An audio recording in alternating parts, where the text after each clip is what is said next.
On vient de se prendre juste avant la pub Former les rangs, toujours sur l'album Evil Venom No Rough. Donc simplement comme on vous l'a dit au démarrage, c'est un groupe, ça vient de l'indé, c'est de l'underground. À vous de découvrir, allez chercher. Faut leur donner de la force. Ça vaut le détour. C'est quoi, un 12 titres 14 titres. D'ailleurs, on le trouve où? On a dans les mains le CD. Voilà quoi, on peut en parler. J'imagine ça va être sur les réseaux sociaux et plateformes et tout ça.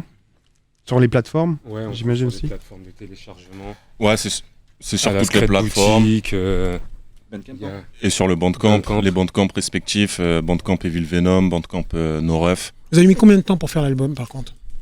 1 an et demi, 2 ans. Ouais. 2 ans, on va dire 1 an, presque 1 an d'écriture. On avait énormément de prod, je crois on avait une trentaine de prod, même 40. Il a fallu. Pas que du Sismo. Non, il y avait. Alors justement. Ouais. Il y a des prods de l'Undercover, il y a les prods de Big SP. Il y a des prods de Oxmose. Il y a qui encore sur les prods. Je crois que c'est les 3 beatmakers sur le projet.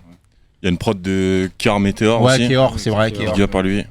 C'est comment? C'est des gens, vous arrivez, il y en a un qui a déjà fait un couplet, on écrit tous ensemble, on s'envoie l'instru, moi j'ai kiffé sur ça là, pas vraiment sur l'autre. Des fois on s'est retrouvés en studio à écrire, à commencer des refrains, quelques bouts de couplets, après chacun finissait de son côté. Ou sinon on s'était fait un petit groupe où on échangeait beaucoup. Donc dès qu'il y en a un qui avait une idée, on s'envoyait un petit vocal. Dès qu'il y en avait un qui avait une nouvelle prod, on a changé énormément de prod. Donc des fois, comme je vous ai dit, on est parti sur 40 prods.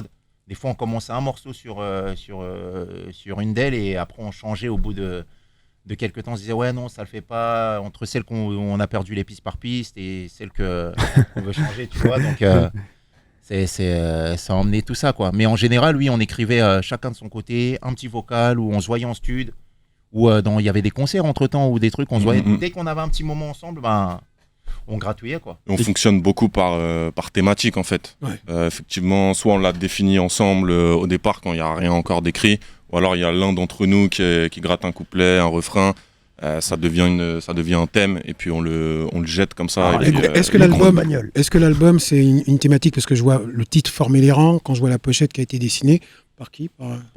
Justement El Diablo, Maurice mon pote, qui dessine des Lascars.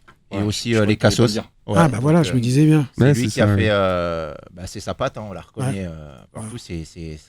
On tenait à avoir cette patte parce que justement pour un album comme Former les rangs qui est, on va pas se mentir, qui est un pavé en pleine tronche de l'industrie, il nous fallait un truc qui représente vraiment notre univers, quoi. Et je pense que c'est sa patte qui a pu emmener ça. Et à l'intérieur, on trouve aussi la Villerie. Gilène, un ami à nous qui dessine aussi des illustrations. Ouais. C'est lui qui a fait les petits personnages qu'on peut voir dedans, c'est ça? Qu'on peut voir dedans et oui, sur les stickers. Voilà. Donc vous êtes tous dessinés en stickers. Exactement. Il y a 2 dessinateurs en gros sur le projet. Former les rangs, c'est quoi? C'est plus comme tu disais, c'était un pavé dans la mare par rapport à quoi? À la situation d'aujourd'hui, c'est quoi exactement? Il y a un fond de gilet jaune ou pas? En fait, c'est qu'il y avait un fond de gilet jaune et c'est toujours l'éternel combat, quoi. T'es toujours en lutte contre le système, contre l'industrie, contre.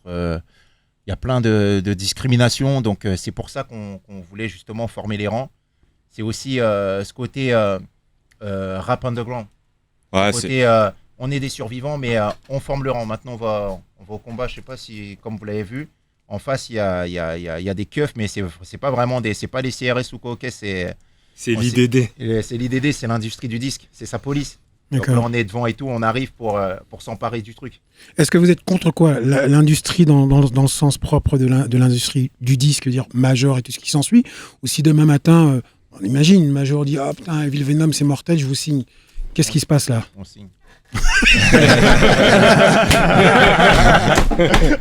Il a pas réfléchi. On signe parce qu'on sera à l'intérieur et le combat il continuera de l'intérieur. C'est que quand t'es pas rentré, tu peux pas combattre.